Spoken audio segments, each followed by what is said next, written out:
Thank you, Mr. Chair. Mr. Cohen, I'd like to quickly pick up on some previous lines of questioning before getting into my own, so I may go a little quickly to get it all in 5 minutes. First, my colleague from Vermont had asked you several questions about AMI, the parent company of the National Enquirer. And in that, you mentioned a treasure trove, a quote, treasure trove of documents in David Pecker's office relating to information assembled from all these catch and kill operations against people who potentially had damaging information on the president. You also mentioned that the president was very concerned about the whereabouts of these documents and who possessed them. Does that treasure trove of documents still exist? I don't know. I had asked David Pecker for them. So you would say the person who knows the whereabouts of these documents would be David Pecker? David Pecker, Barry Levine, or Dylan Howard.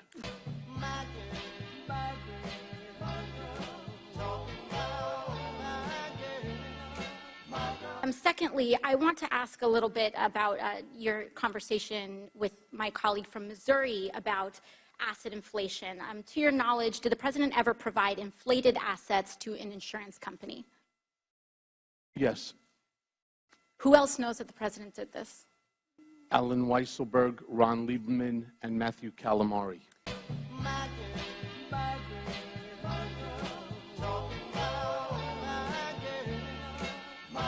And where would the committee find more information on this? Do you think we need to review his financial statements and his tax returns in order to compare them? Yes, and you'd find it at the Trump org.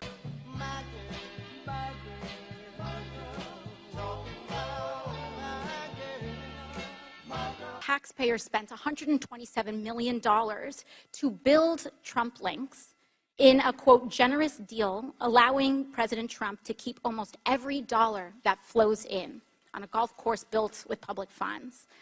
And this doesn't seem to be the only time the president has benefited at the expense of the public. Mr. Cohen, I want to ask you about your assertion that the president may have improperly devalued his assets to avoid paying taxes. According to an August 21st, 2016 report by the Washington Post, while the president claimed in financial disclosure forms that Trump National Golf Club in Jupiter, Florida, was worth more than $50 million, he had reported otherwise to local tax authorities that the course was worth, quote, no more than $5 million.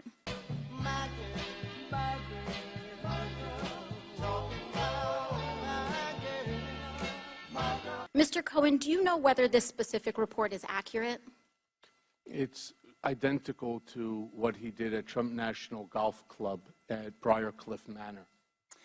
Do you know, to your knowledge, was the president interested in reducing his local real estate bills, tax bills? Yes.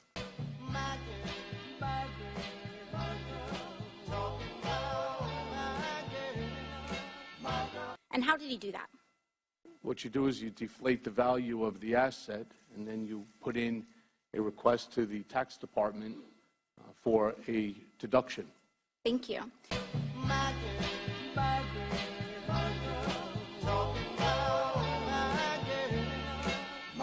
Now, in October 2018, the New York Times revealed that, quote, President Trump participated in dubious tax schemes during the 1990s, including instances of outright fraud that greatly increased the fortune he received from his parents.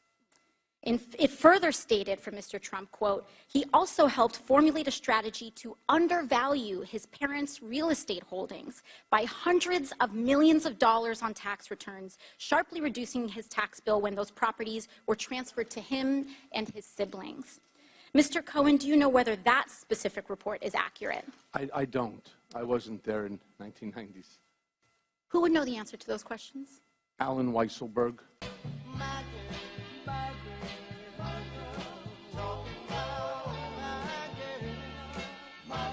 And would it help for the committee to obtain federal and state tax returns from the president and his company to address that discrepancy?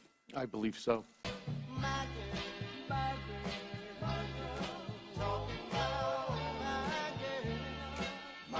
Thank you very much. I yield the rest of my time to the chair.